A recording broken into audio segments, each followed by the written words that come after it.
to the most intelligent radio audience in Oklahoma City. Thank you, Clara. Okay, now, I ask you, what do you think the real problems are?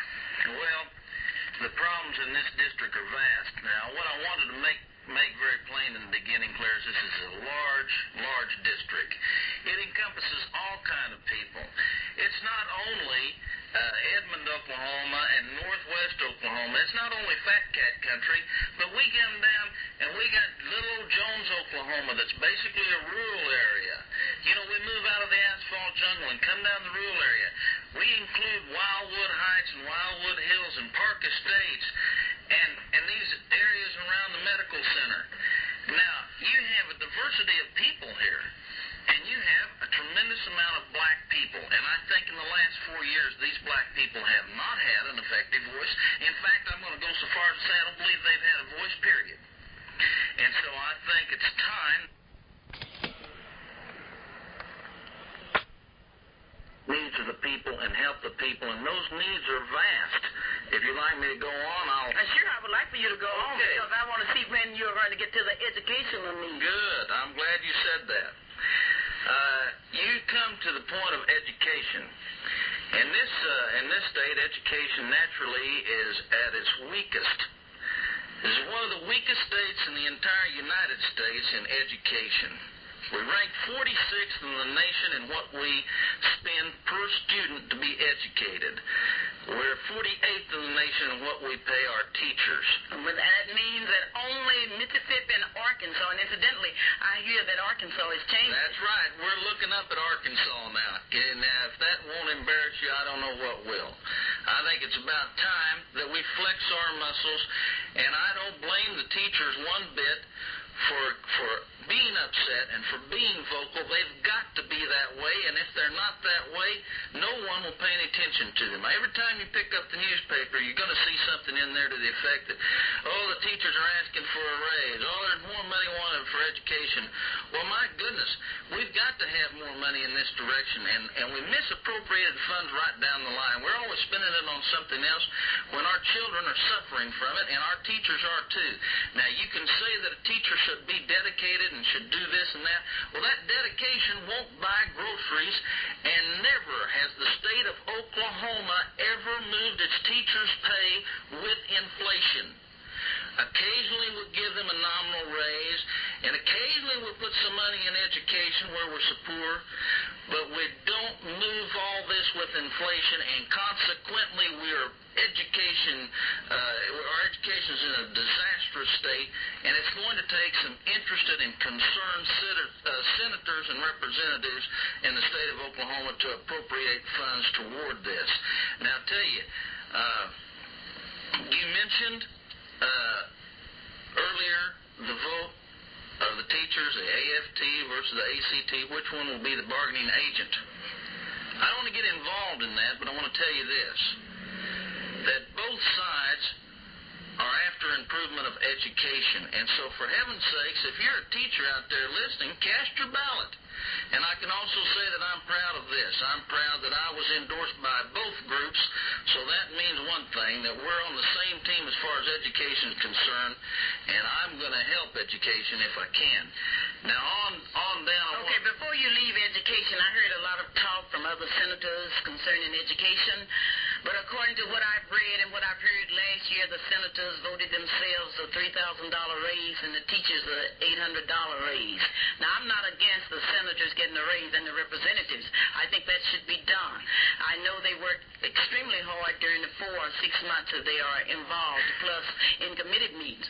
But I find it very difficult to understand why they would vote themselves an $8,000 raise when they have secretaries to go along with it. And when teachers all over this city tonight are going to have to stay up until after midnight punching cards and grading papers and what have you, and have no secretarial help. I cannot understand that. Well, Clara, please, I think you should direct that one towards the present senator. I wasn't there for this for this raise. Okay, now what I'm saying, when you get out there, when it comes to looking over education, Are you going to have that as your number one priority? Or will education come? We'll get education when we get through with everything else. No, I want to tell you about education as far as I'm concerned. I've said it before, and I'm going to say it again right over this radio tonight. And I hope I have a big audience because I want you to hear. You do have a big audience. Anytime you get in on the Clara Luper. This education question is priority as far as I'm concerned. And if there's a bill that's introduced next year in the State Senate of Oklahoma, and I'm a member of that State Senate, if it's a bill that will improve education in any way, my name will be on that bill as the author, as the co-author, or I'll be supporting that measure. And that is my dedication to education in general. Okay, now you've talked about education. I'm very concerned with welfare, and I want to know where you stand on welfare, because in this state we have people that certainly need welfare. You know, Clara, the welfare system in this state is always one that everybody likes to kick around. You'll always have candidates say, oh, it's been too much on welfare and this and that. Let me explain to the people about welfare, first of all. The title welfare includes not only welfare recipients, those poor people that need food and need health care, but it also includes the vocational rehabilitation system, program for retarded people, that funds the Children's Hospital, and always the poor people that need food and need health care are the ones that get kicked around. Now, in this state, we have less than 1% of fraudulent welfare recipients. And it always happens, Clara, that it's the black people that are accused of being the welfare recipient all the time. Well, let me get something straight now. I want everyone to always... I want you to understand this, that Little Dixie, yes, southeast part of Oklahoma, is the largest of all concentrated areas in welfare recipients. Now, you heard it right. Now, that's Little Dixie. It is not the black people. Now, they've been kicked around long enough on this welfare thing, and let's just put it like it is. If the poor people, if they need health care and they need food for their families, then they should not be deprived. And I don't think anybody that is a responsible senator or anybody that is a responsible citizen should ever say that they should deny those few people the very minor luxury of being able to eat properly and being able to get proper medical attention. Now, I wanted to clear that up because there has been a lot of hubbub about that, a lot of fraud. You know, we've got less than 1% fraud, Clara, and that is one thing I think should have been brought out a long time ago by a lot of people. But what should really be brought out, so the public can well know that I have on the telephone one of the greatest senators that we have had in Oklahoma and in the history of Oklahoma, a young man that has given so much to Oklahoma, and one of my favorites is Bryce Baggett. How are you tonight, Bryce? Fine, Clara. How are you? Oh, fine. Bryce, I need to know, how do you stand on this senatorial race? I need to know where you stand. Well, Clara, I'm very glad to have this opportunity to tell you and to tell all my friends in the KFJL listening audience to your program where I stand. First of all, though, I want to apologize to Mr. Holmesy. I told Holmesy that I would be there tonight to be with you, and Joe, what came up, like a lawyer yourself, you know, I had a last-minute emergency for a client, and I couldn't get away as early as I thought.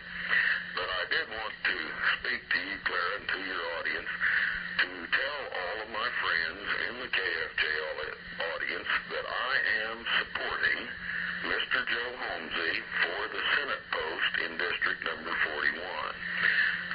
Many of my friends in the district will remember that I was the senator for this district for 8 years. I served there from 1964 until 1972, when I was defeated in the Richard Nixon landslide by the present incumbent Republican senator, Mr. Phil Watson. Now, I know Mr. Watson very, very well, and I know Joe Holmesy very well. And I am supporting Mr.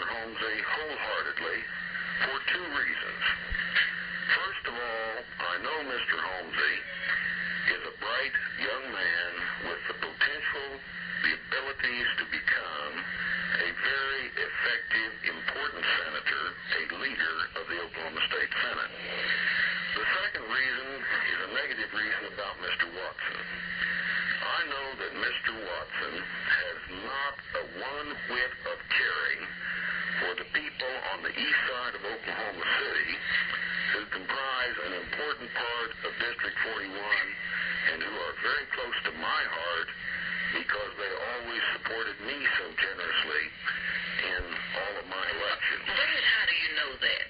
Well, in his private conversations, Mr. Senator Phil Watson refers to black people by ugly epithets that I don't like to hear anymore. And in his private conversations, he makes disparagement of black people and the candidates who try to take care of their needs. Well, he's a minister now, Bryce. He's a minister. Well, yes, but, you know, you can judge a man by his action and his conduct. He was a minister of the church for 5 years, and you might inquire as to how many black families he invited to membership in that church during his 5 years. Now, I do think that it's terribly important, and I feel so strongly about this, Clara, that the residents of this District 41 take a good, close look at these two candidates. Mr. Phil Watson, the incumbent Republican senator, has about a year ago accepted the chairmanship for Oklahoma of the Committee to Elect a Conservative Congress. I don't know what that is, Let me Bryce. tell you, it's one of these ultra-right-wing societies that's so doggone far conservative ultra-right-wing that they make the John Birch Society look like a liberal organization. Oh, Bryce. Wait a minute, Bryce. Wait a minute. And if anybody on the east side of Oklahoma City thinks that that kind of organization has their interests at heart, they need to take another look at it. Bryce, wait. Now, would you repeat that? Because I have a lot of friends on Radio Land that need to know what the Committee for a Conservative Congress is. This is a committee which is committed to the election to Congress of ultra-conservative candidates. This is a committee that would be supporting those candidates to be elected to Congress who would be in favor of the ultra-conservative position, particularly on social and fiscal issues. These are usually anti-labor, anti-welfare spending, and in favor of lower and reduced taxes and opposed to social type of programs. Now, I feel most strongly that Mr. Holmesy is a good young man. He comes from a good family, as one of your earlier callers noted. He has prepared himself by the training in the law to do the job out there. And, you know, the job in the state Senate is to write laws. In order to be qualified to write laws, one should know something about the making of law and the kind of training you get in a law school. From talking with him in private conversations as well as public appearances, I know that Mr. Holmesy is sincerely motivated, and I am convinced that he will have the time and will give the effort to be an effective and capable senator. Now, facetiously, and I'd have to remind some of my friends, he wasn't my first choice. No, you were. You remember that Mr. Holmesy defeated me for this office, for the Democratic nomination for this office, in the September 21st runoff election. And so, you know, I've got to have some pretty strong belief in him for me to turn around and support the man who defeated me. But I am a Democrat, and having asked for the nomination of the Democratic Party, I'm not the kind of fella who turns around and then betrays my party after asking for its nomination. But beyond that, Mr. Watson the other day before yesterday, in fact, made a statement to someone which I'd like to publicly repudiate just in case he dares to make it again publicly. He asked the question, said, wondered how much Joe Holmesy was paying for Bryce Baggett's endorsement. I think that most of my friends in your audience, Clara, know me well enough to know that no man in the world has enough money to buy my endorsement. And Mr. Watson... Just a minute. How about a woman. No woman either. Okay. Sorry about that. Okay. And I feel most resentful that Mr. Watson would make such a statement, but it takes the kind of man Mr. Watson is. You know, Will Rogers one time said the penalty of being a dishonest man is not that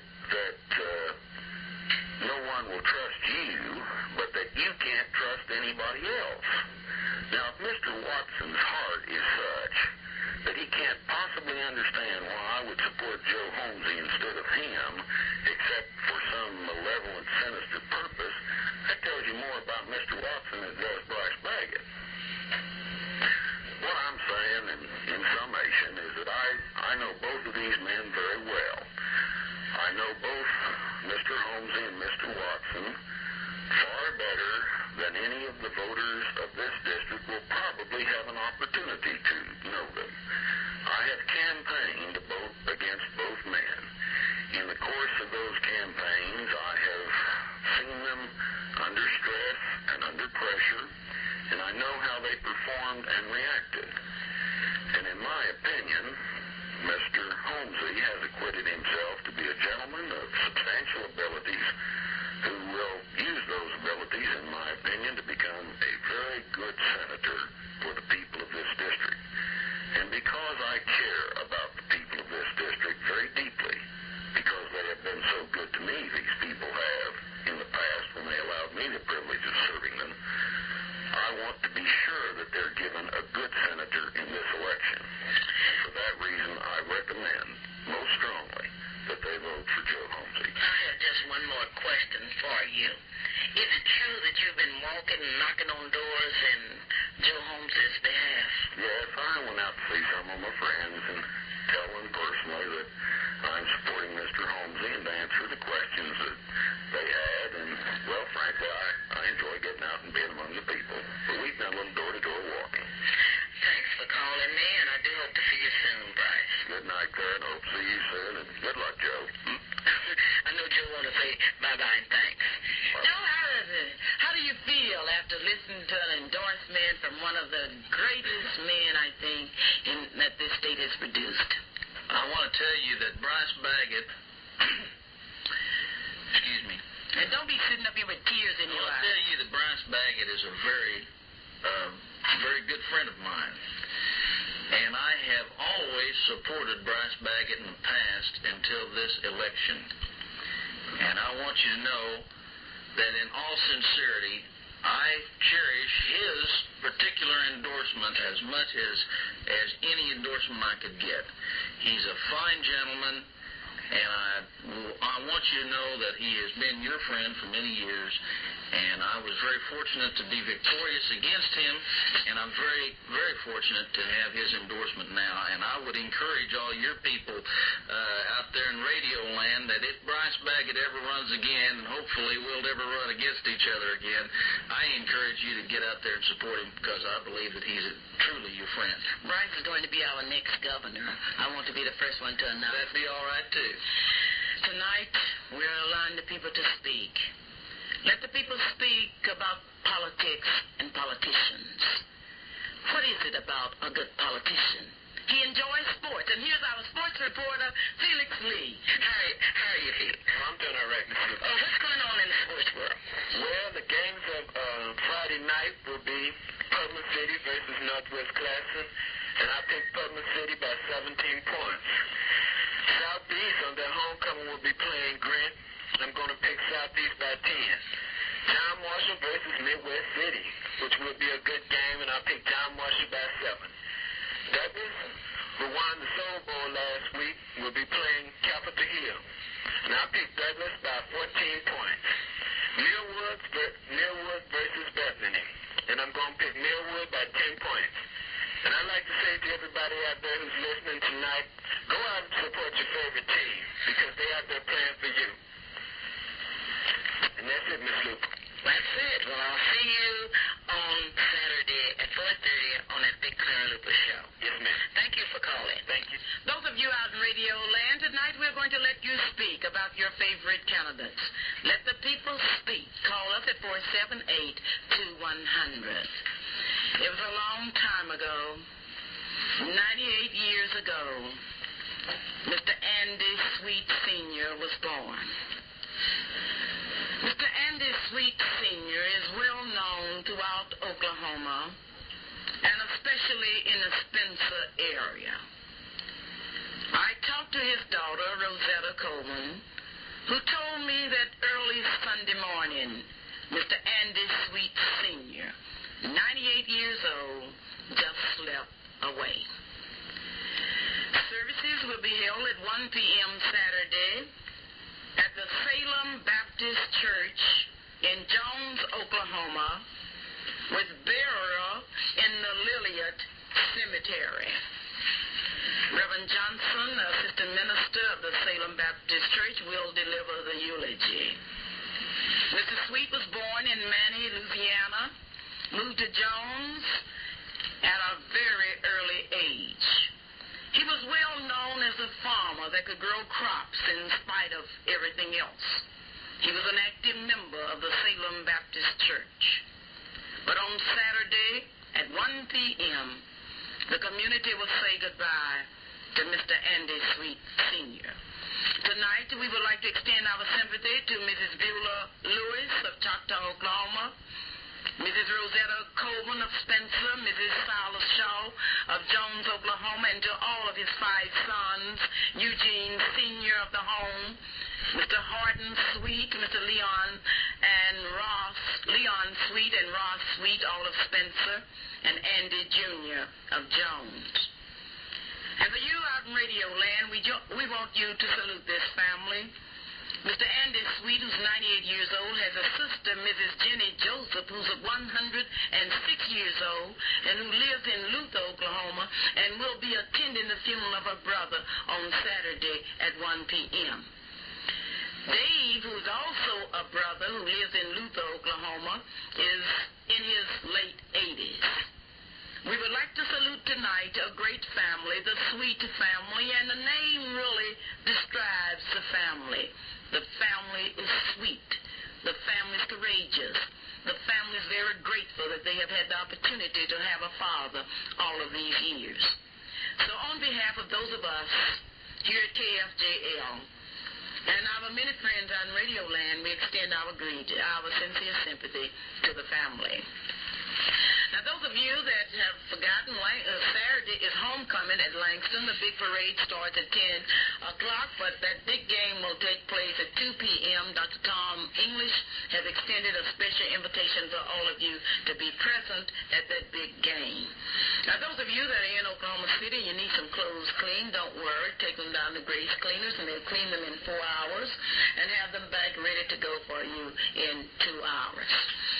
I would like now to ask those of you out in Radio Land to remember that big march, November the 2nd, to the polls. I know that some of you will need transportation, but let's make a beautiful picture. Once upon a time, black people walked miles and miles just for the opportunity to look at a ballot box. Those of you that don't have transportation, don't just stay home and wait for somebody to pick you up. Let's get on the streets. Let's catch buses. Let's mobilize all of the church buses in this area. Let's not wait until some candidate come along and take us to the poll. Let's rush to the polls. Now, I know that many of you won't feel good Wednesday, and if it's raining, I can see you, I can just hear you telling me that you have aches. It doesn't make any difference how you feel on Tuesday. You've got to go to the polls and vote. Because one vote elected Thomas Jefferson as President of the United States. One vote elected Mayor Norrick as the mayor of Oklahoma City. If that other candidate could have won, we never would have had to have gone through a sit-ins. We've got to think. And to think on Radio Land really mean that we are going to have to get out and go and vote. Now, I know both Mr. Stone, who's been here with me tonight, and Mr. Holmesy have provided some transportation for people that want to go to the poll. Now, Joe, if you want to tell people how they can get a free ride to the poll, you you tell them, but I'm telling the people to walk to the polls, get your church buses and go to the poll, call your uncles and your aunts and get them to take you to the polls. Well, I'll tell you, Clara, there's a lot of ways we can get you to the poll. There's no problem. So you don't have to feel like you have to walk to the poll. You can call Joe Holmesy headquarters, 840-2836. We'll be happy to take you. Or the Democratic headquarters here on the east side, over 26 in the Eastern. We're going to be running cars in and out of there all day long, probably a dozen cars, and my God, we'd be very, very happy to take you. The A. Phillips Randolph Institute is going to run about 8 or 12 cars, and we're going to be ready to roll on Election Day. So please, don't feel like you have to walk or anything. We're going to be very happy to pick you up and take you to the poll. I would like to personally invite all of you white people in Oklahoma City to come to the east side. Go to our restaurants. Visit some of our east side stores. Now, it's not fair for black people to always have to go to the west side. I want to see this thing completely integrated. I want to see in the next week, which is White Folks Week on the east side, I want to see white people in all of the restaurants, in all of the taverns, in all of the churches. Come to the east side. Let's be brothers. Now, we want to stop talking about it. Let's put it in action. Come on down to the CNR Barbecue Restaurant. That's located at 5113 North Eastern. Bring your friends to the east side. Buy some groceries from black stores on the east side. Bring business to the east side. Now, you want to take them to the polls, Stone. Right. Miss Luper, anybody that don't have a ride out there to get to the polls next Tuesday, if they just call my headquarters. And what's that telephone number? That number is 771-3217. That's Bob Stone headquarters, 771-3217. We'll be more than happy to take anybody that doesn't have a ride to the polls. I would like to thank those of you out in Radio Land for what you have done for Marilyn Luper Hildred. Marilyn Hildred is the only female agent for the Allstate Insurance Company in Oklahoma City. And what you have done, you have gone down to Sears and you have asked for Marilyn. And I want to thank you.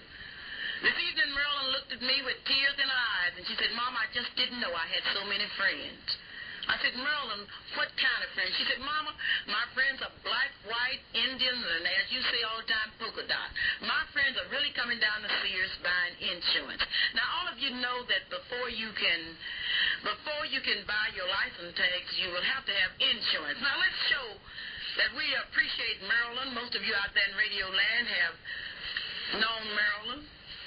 You have rejoiced with Marilyn from Douglas High School on through Langston, and now you have an opportunity to see education in action. So go on down to Sears and take out your insurance from Marilyn. And be sure and tell Marilyn that you heard it on her mother's show.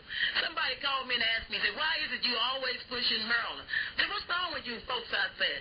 Yeah, I'm going to do just like Miss Holmesy. I know there's one thing about Miss Holmesy. She's really pushing her son. What is your mother doing in your campaign? Well, I tell you, you met her last night. She was there before. I met her before last night. Well, you remember, she was there last night at the forum, and I'll tell you, that mama of mine, she is one campaigning gal. She works very hard for her baby boy, and she's doing a good job. And I'll tell you what, Mom, I know you're out there listening, and I want you to know that you're one mother in a million, and she's been my campaign manager now all my life, so I can't get a better one. Well, you sure can get a better one, because your mother, one thing about your mother, she has plenty of energy, and I admire that about her. Well, for all of you mothers out in Radio Land, let's get out and vote, and I would like to offer an award, and I'm going to give a trophy to the precinct that votes the largest number of voters. On next Wednesday night, I shall announce the precinct. Now, I'm only talking about in Ward 7 and 2. I want to see which precinct will vote the largest number of people. I hate to tell you, but I believe my precinct, which is Ward 2, Precinct 22, will carry the largest number of voters. Now, this is what I believe. All of you out in Ward 2, Precinct 22, let's show people that we can vote our precinct 100%. It's time now for me to say goodbye. But before I say goodbye, Mr. Anderson of Philadelphia has asked me to set up Miss Black Oklahoma pageants all over the state of Oklahoma. I ask those of you from Anadarko, Boley, Guthrie, or any city in Oklahoma, in the state of Oklahoma, who's interested in a Miss Black Oklahoma pageant, please call me in Oklahoma City at 424-3949 or 424-4041. And to all of you out in Radio Land, let me tell you thanks for visiting with me tonight. I will see you.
That we enjoy in this country, the freedom to vote.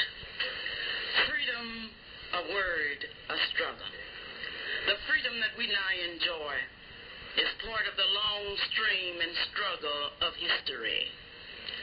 Long before our times, men sometimes experience self-government, often only to lose it. Freedom can be lost by indifference, weakness, or through a slow, apathetic decay. Our self-government is a result of a struggle as old as history itself. 2,500 years ago, the people of Greece elected their leaders and made their own laws. 2,000 years ago, a northern European tribe were self-governing in that they selected their own chiefs. But what about America? It's a year of our Lord, 1976, and it's time to select the people that will represent us for the next 2 years or the next 4 years. The big question in America now is how many people will become involved in the political process by which leaders are elected. For tonight's discussion, we are saying that politics, the science of government. Politicians are the men that are elected to carry out this scientific approach to government. We want to know tonight, what do you think about the 1976 election? Which election are you going to become involved in? And if I could sing tonight, I would sing you a song. I would say, oh, when the voters go marching in, oh, Lord, I want to be in that number when the voters go marching in. Or when they go to elect the President of the United States, I want to be in that number when they elect the President of the United States of America. And then I would come in with my alto voice and I would say, oh, when the voters of District number 5 go marching in, Lord, I want to be in that number when the voters of District number District number 5 go marching in. And then I would sit back and I would relax. And I would sing in a tune like my grandmother used to sing, oh, when the voters go marching in. Lord, I want to be in that number when the voters go marching in. Oh, in that hot senatorial race in Oklahoma County. In that District number 41, I would say, oh, when the voters go marching in. Oh, Lord, I want to be in that number when the voters go marching in. Then I would look at my telephone bills and my electric bills, and I would say, oh, I want to be in that number when the voters go marching in to vote for the corporation commissioner. And then I would think about this the law enforcement agencies in Oklahoma County. And I would say, oh, when the voters go marching in to elect that sheriff, oh, Lord, I want to be in that number when the voters go marching in. And I know out there in Radio Land, you out there in Radio Land will be in that number when the voters go marching in. I would like to make a very important announcement. On November the 2nd, 1976, Americans will stage the greatest walk in history. The greatest walk in history is from your house to your voting headquarters or your voting precinct or wherever you vote. Now, those of you that are listening to me in Anadarko, Oklahoma, and I know you're listening because I'm going to salute your band queen, the lovely Miss Cremona Diane Daniels, who was nominated by a closed ballot at Anadarko High School, who's a beautiful senior, and incidentally, she will be attending Central State University, where she will be majoring in interior decoration. She is a beautiful daughter of Mrs. Frankie N. Lowndes of Oklahoma City, and her maternal grandmother has been all smiles, Mrs. Bernice Bentley. So for all of you down in Anadarko, Oklahoma, I know you have a beautiful queen, a beautiful band queen, and I would like to congratulate all of you whites down there that are listening tonight. And because if it had not been for those white votes that went in with the black votes, we would not have gotten that beautiful black band queen in Anadarko, Oklahoma. So I know all of you in Anadarko will be in that number when we start this great march on November the 2nd. Now, you're not too old to march on November the 2nd. And I am dependent upon the senior citizens to lead this march. Now, last Saturday, I had the opportunity to see those beautiful senior citizens. I'm telling you, they were looking good. Those senior citizens are to be complimented.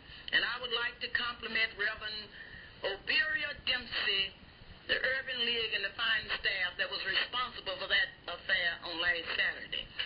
But I want every senior citizen in Oklahoma City to participate in that big march on November the 2nd from your headquarters to the voting booths. I want you to be there early and on time.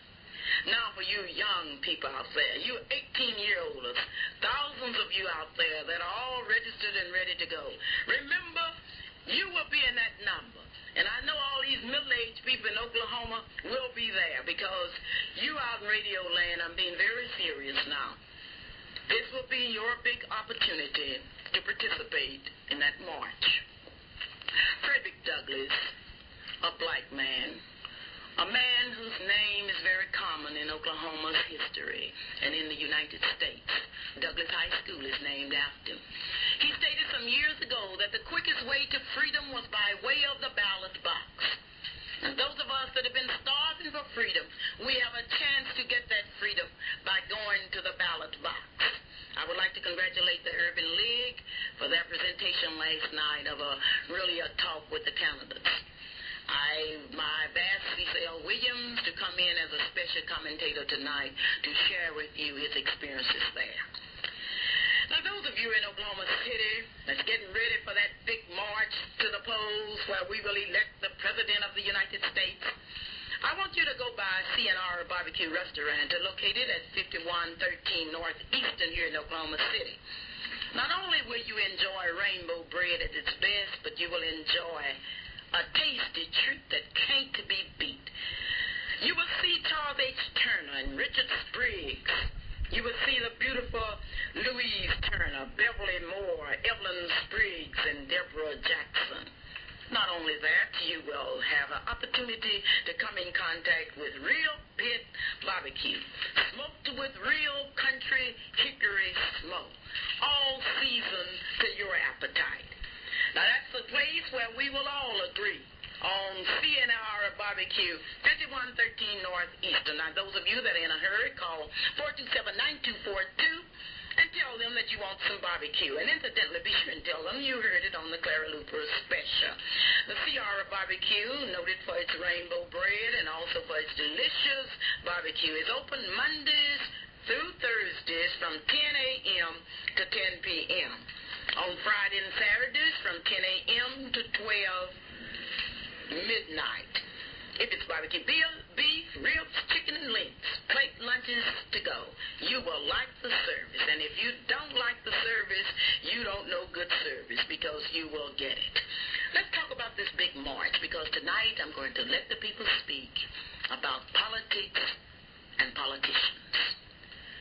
Let us suppose tonight that in Oklahoma City there are some black people who are saying that I'm not going to vote next week because my vote does not count. Those black people are standing in the blood of Martin Luther King Jr. Because if Martin Luther King Jr. told us anything, he told us that if we were going to have a piece of this democracy, we would have to go to the polls and vote.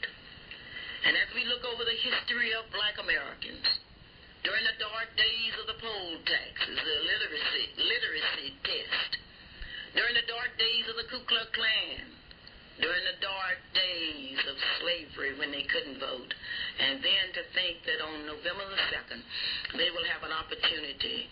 I know black people are going to rush to the polls. Now for white women out there in radio land who decided that they are not going to vote this year, let me tell you a story. Once upon a time in America, white women could not vote. It took a hard, long fight for white women to get that right. And as you're thinking about not voting, white women, look in your history books.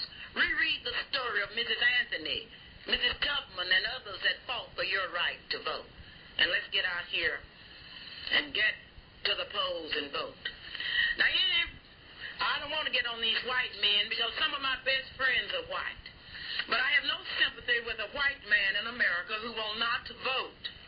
And I think we should use some pressure. Why would you go buy groceries from a man who will not vote? Why would you take your clothes to the cleaners and let somebody clean them when that person is not a voter? We've got to get down to business because on next Tuesday we will elect the President of the United States of America. How much do you know about the candidates that are running? What do you know about them? Where did you get your information from? Now, we have all kinds of reports that are coming in here. We have a report that one candidate is the state chairman of a committee for a conservative Congress. And I want someone out there in radio land to tell me what in the world is a chairman? What is the committee for a conservative Congress? Last night I heard Tom Dunlap talking about how conservative he was, or what he thought about busing and some more things. And I certainly I'm looking forward to having Mr. Dunlap on my show. I've invited him to be my guest, but as yet I have not had the opportunity to see him. I would like to thank Mickey Edwards for being my guest, and I look forward to a big radio show tonight where you will have the opportunity to talk. But let's look at some of the candidates that are running. The first thing that we should be concerned with in this county is law and order. Now, I have told you some things about some people that's running for various office. I told you that Gene Wells, who's now running for sheriff, had been in that office over 25 years, and during that time, he had made a great contribution to Oklahoma City. I told you that. In one way, in proving that a man could serve for 25 years in a position without hiring any blacks and yet could carry the black vote. Now, that's really something. Nowhere else in this country could such a thing happen. I was talking to my friend from Memphis today, and this friend told me that down in Memphis, black people had it together. Black people wanted jobs. They wanted to see people with jobs, and therefore they supported candidates who wanted to give jobs. I heard one candidate last night, Tom Dunlap, stated very clearly that nobody could pressure him into hiring a black. Now, this is what Mr. Dunlap said last night at that big Urban League political rally. Nobody can pressure him into hiring a black. Now, the big question is, what did Mr. Dunlap mean if nobody can pressure him? I went today and did a little research. And in my research, I found that politicians are servants of the people, not their masters. And therefore, they had to bow to the wishes of the people. I believe that it is the wishes of the people in District Number 5 that every race be represented on the payroll of District Number 5's budget.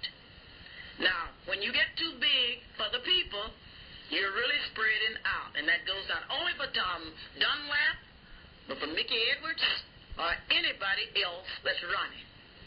Now, we might not can stop you old blacks out in radio land for supporting a man who in 25 years has hired one black deputy and one black jailer. But one thing we can do, we can wake up the young people because we're going to have some changes. We might not can do it this year, but I'll warn anybody about the next year. Well, why am I talking here tonight? Because tonight we're going to talk about politics and politicians. And I've invited a young man here from Spencer, Oklahoma. I invited this young man here because I want you to hear. And I want you to listen to this young man because he would like to be your sheriff. Then I have a big surprise for you. All right, how are you tonight, Javon? Just fine. Oh, good. I'm so glad you're here, and I want you to speak tonight about yourself. Okay, I'd like to tell some of the people a little bit about myself. My full name is Bobby Paul Stone. I'm 35 years old. I was born in Oklahoma City. I'm married with a daughter and 2 sons. My wife, Bobby Jean, is active in the family business and helps manage it. My children are Bobby Renee, 14, Doris Bryan, 12, and Devin Clay, 11. I have owned and operated Stone Sand and Gravel Service located in northeast Oklahoma City for the past 6 years, formerly known as Stone Sizemore Sand and Gravel. DJ and Mary Sizemore are father and mother-in-law to me. I first became interested in law enforcement in 1969 when I joined the Auxiliary Police Department in Spencer, later to take a part-time job for the department and then again to work full-time at night while still managing my business during the day. In February of 1975, I was appointed Chief of Police, which I served until resigning December the 18th, 1975. During this time, the burglary rate decreased approximately 13%, and the apprehension rate was up approximately 22%. I was very active and worked with school administrators for the welfare and safety of their students. I've also been active in community organizations such as Spencer Chamber of Commerce, Spencer JC's, Spencer Planning Board, and Spencer Kiwanis Club. I believe there is something that can be done about the ever-increasing crime rate. These are some of my views and ideas that I intend to initiate if elected sheriff. First, I would initiate a special task force to assist the suburban and rural communities who do not have sufficient or qualified officers for major crime investigations. I would also work with all school officials in Oklahoma County by making available to them an educational program in their schools by giving talks, demonstrations, and guided tours of the Oklahoma County Jail. This, I think, would be a strong deterrent in crime rate among our young people. I'm well acquainted with the DA's office, its duties, functions, and the Sheriff's Department must work in harmony with that office and the courts of this county and state. I believe that the best solution to the increase in crime rate is to stop it before it starts. But I'm realistic enough to know that it can't all be stopped. But the ones who do should be apprehended and punished. In the past 15 years, crimes against property have increased by 178%. Burglaries have increased 256%. Robberies have increased by a startling 357%. These statistics were compiled by the FBI in their annual Uniform Crime Report. Oklahoma is ranked 10th in the nation in crime statistics, and Oklahoma County is the #1 contributor in the state. As your sheriff, I pledge to wage war on crime in Oklahoma County. concentrated my efforts on drugs. Approximately 75% of all crimes committed are drug or alcohol related. I believe that since the Sheriff's Office is a law enforcement agency, that it should be conducted as one, that we the people are entitled to the protection that it was created for. Out of 80 deputies in the Sheriff's Department, only 2 are black. Gene Wells says he had nothing to do with the hiring of them, even if he was undersheriff for the past 25 years. One of the deputies is black. One of the black deputies is a jailer. The other one is a deputy. The Sheriff's Department has refused to take part in federal grants because they didn't want to be told that they had to hire more blacks. When I became chief of police for the city of Spencer, the first man I hired was a black man. This is in a 5-man department. I knew he was a good man, and that's why I asked him to come to work for the police department. I feel very strong about an effective law enforcement program in Oklahoma County. With the crime rate rising at an annual rate of 9%, we cannot afford to relax our efforts in law enforcement. I believe that education plays an important role in reducing the crime rate. The better the education, the better the job. Applications for jobs with the Sheriff's Department would be accepted by all persons, and qualified applicants would be hired without preference to race, creed, or color. Bob Stone would like to see an additional 25 deputies hired, but again, this would depend on the budget, and if the money was there to hire them. If money was not available, I would push very strongly for it. I would actively seek funding through federal grants. One thing is for sure, the problems confronting this country today cannot be blamed on the independents, because they have never been given the opportunity to hold a public office. I sincerely wish to thank Miss Clara Luper for giving me the opportunity to speak on this radio program tonight.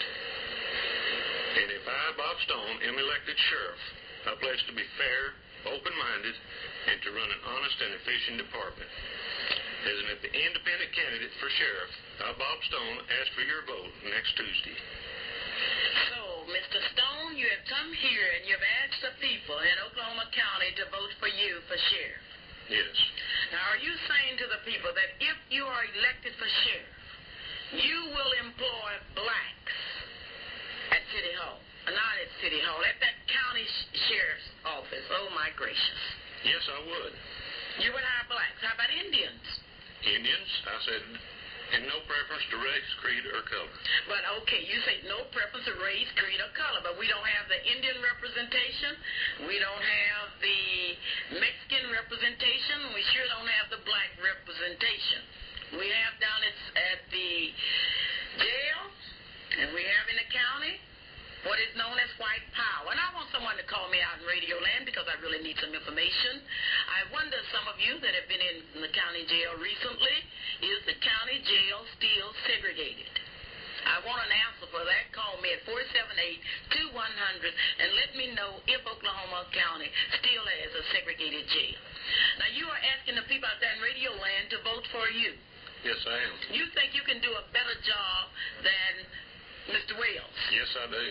Well, one thing I'd like to say about Mr. Wells, I appreciated how he greeted me last night with such cold hospitality. I never would have thought that Mr. Wells would have greeted me last night like he did. And he told me last night that the people appreciated him. And he said, Clara, I appreciate what you said on radio because the people voted for me. I said, okay, Mr. Wells, but I want to make it crystal clear that I'm not going to vote for anybody who does not give black people a chance. Now, I'm not speaking for all of the blacks in Oklahoma City. In fact, I know one black I'm speaking for, and that's me. I don't know what you feel like that. Maybe some of you are so black and proud that you have to vote for anybody just so you can get a dime. Well, it's not that way here. Mr. Stone, you are from Spencer, Oklahoma. That's correct. What kind of police protection do you have in that area, in the county? As far as the county is concerned, we don't have any police protection. The police protection there is through the Spencer Police Department. The sheriff's role, about the only thing you see them doing out there is serving subpoena. They sure were out there during the time that something happened, and they were arresting all those blacks out there. They were out there then. Well, maybe I shouldn't say that, because tonight I'm going to let the people speak. And I want the people to speak about this sheriff's race in which you have Mr. Stone, you have Mr. Wales. That's really good. Maybe we'll take the whale and put some stones in it and change it. That would be a good thing to do. That sounds good. And your name is again? Bob Stone. Bob, I thank you for visiting with me tonight. Thank you so very kindly. And I want you to stay around, because tonight we're going to let the people speak. Now, before you get ready to participate in this huge demonstration for freedom, and I'm talking about real freedom, because you can stay at home if you want to, and you let the welfare program be eliminated. You can stay at home and let all your freedoms go down the drain. But let me tell you what, the After 5 Social and Charity Club's having a big ball on Friday, October the 29th. There will be music by the All-Stars at the new location, 2204 North Kelly. It starts at 9 o'clock p.m. and it's not over until 1 a.m.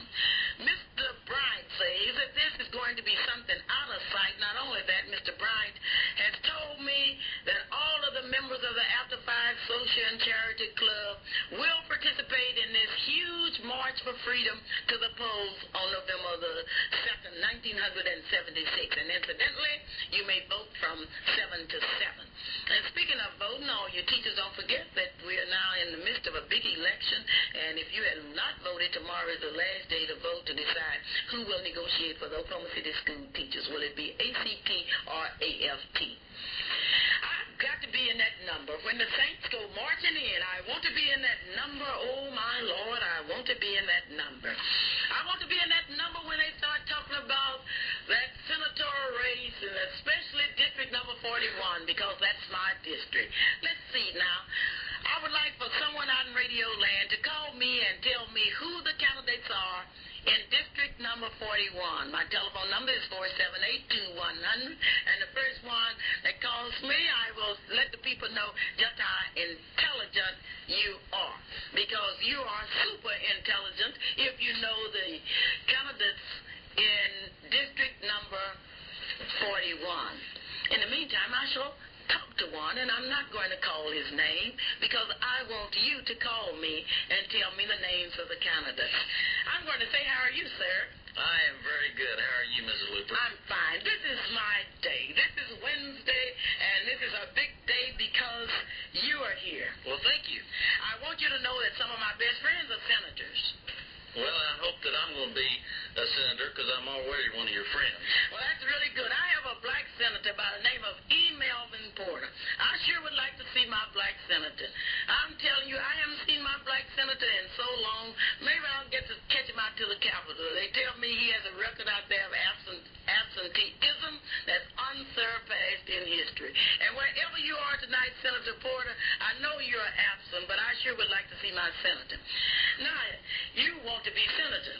I certainly do. Will you be an absentee senator? Absolutely not. You will be there taking care of business. I will be there with my door open. With your door open. And my ears open. Your ears open. Absolutely. Okay, what about your mouth? Will you be there speaking for the people in District number 41? I think it's about time they got somebody with a big mouth to say something for the people. I think the people need a people's candidate, and I'll be that. You will be the people's candidate. Absolutely. Okay, what is it that the people need in District number 41? As you know, Clara, this district is vast. It's a huge district. It's one of the largest in the state of Oklahoma. Are we still not going to tell them who I am? No, we aren't going to tell them who you are. We're going to just wait and see if someone will call us here at 478-2100 and Well, tell you us. listeners, hang on now, because I don't want you to think that I'm talking for my opponent.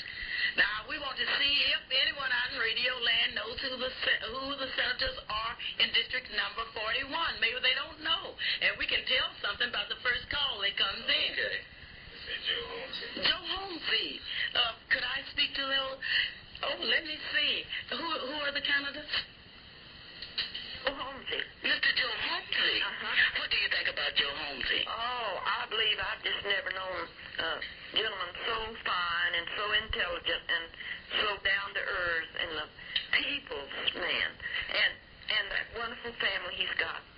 I my hope is really, the faith has been restored in human beings when I work with that fellow. He's just great. But you have had the opportunity to work with Joe. Oh, night and day. It's fantastic because he never raised his voice. I said to him today, if you can just always be like this, I'll always be grateful. Oh, that's wonderful. Yes. Okay. Do you know, wait, just a minute. Let me ask you. For some time. Yes, I'd say almost 9 months, I think it is. Oh, during that time. None of his family, see. Okay. Now, do you believe that he would make the best senator out of the two that's running? Oh, yes, because this District 41 has got to have some representation, and I think he would serve all phases of it, the people and the areas. Well, that is just wonderful. Thank you so very kindly for calling, and most of all, thank you for being with us. Oh, okay. I'm enjoying the program. Thank you. Okay. Well, Joe Holmes is running. I'm sure that nobody else out there in radio land knows who else is running, and this is Joe Holmes. I would like to introduce you to the most intelligent radio audience in Oklahoma City. Thank you, Clara. Okay. Now, I ask you, what do you think the real problems are? Well, the problems in this district are vast. Now, what I wanted to make very plain in the